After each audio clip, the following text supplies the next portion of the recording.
Good Tuesday morning. Some people out there working on their volleyball game. A recent study showed that nearly half of Canadians admit to spending more money during the summertime than they should.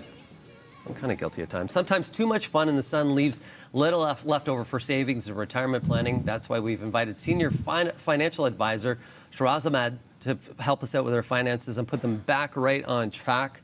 Good morning this morning. Morning. Thank you for having me. So we were just talking. We were talking about our parents. Our parents are from the boomer era, and there's Gen Zs right now and millennials, and you're finding and we're seeing they're really having fun in the summer.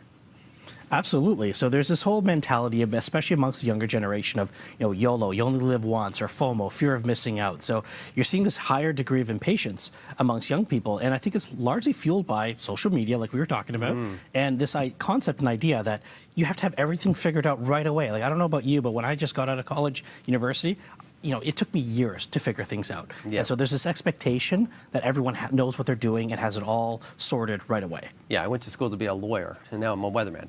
But you can't figure it all out in one time. But then when we look back to our parents' generation was really the saved generation. The boomers is what we speak of.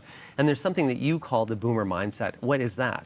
So I think on social media, boomers get a bit of a bad rap, right? So there's that whole mindset of, okay, boomer. Like, everyone loves to hate on them. But the reality is they have tons of nuggets of real good wisdom and good information. So if we actually take a minute and actually listen and kind of do what they did and not necessarily what they say, they were net savers. And I think that's something that we can actually take away from, is they spent less in delayed gratification. And that's not something that especially the younger generations are really doing.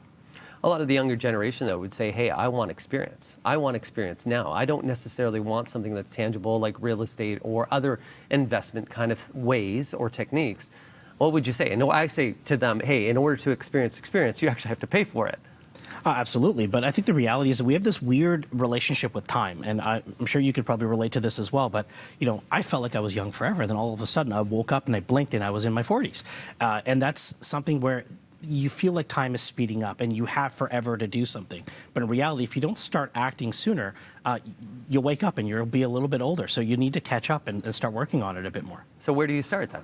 So I think that's a good question. I think realistically, the earlier you start, the better. But let's just say a hypothetical example. If you were to put, let's say, $100 a month away and you're 25 years old, by the time you're 70, and if you're actually contributing to your tax-deferred accounts, like an RSP, for example, you can actually end up with close to $300,000 by the time you're 70 years old, which is phenomenal. So somebody today would say, hey, the market's collapsed yesterday, but it's a long game. Investing is not a short game. It's a long game. Absolutely. And you have to actually separate the behavior between what's an investor and what's a trader, because those are two fundamental different things. And I think sometimes that's what fuels that YOLO FOMO situation going on, where they look at the short-term behavior and then that actually alters what should be your long-term behavior.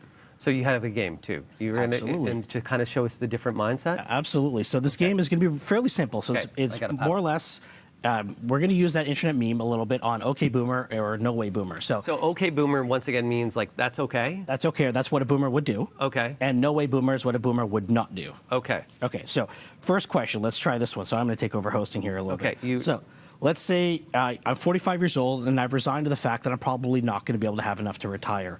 It's too late. Let's just spend whatever I have. Just forget it all. So that is that. Absolutely. No Way Boomer is the correct answer. There you go. It's never too late.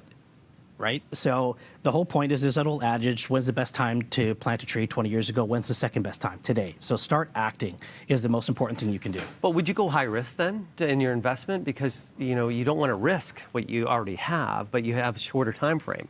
You do, but so there's a bunch of levers of what you can pull. So like in my practice in financial planning, the first thing that everybody tends to want to do is pull that let's increase our risk lever. But in reality, time is still your best friend. So going back to that same example that we did earlier, that 25-year-old. So now let's say you're 45 years old and by 70 you still want to try to retire.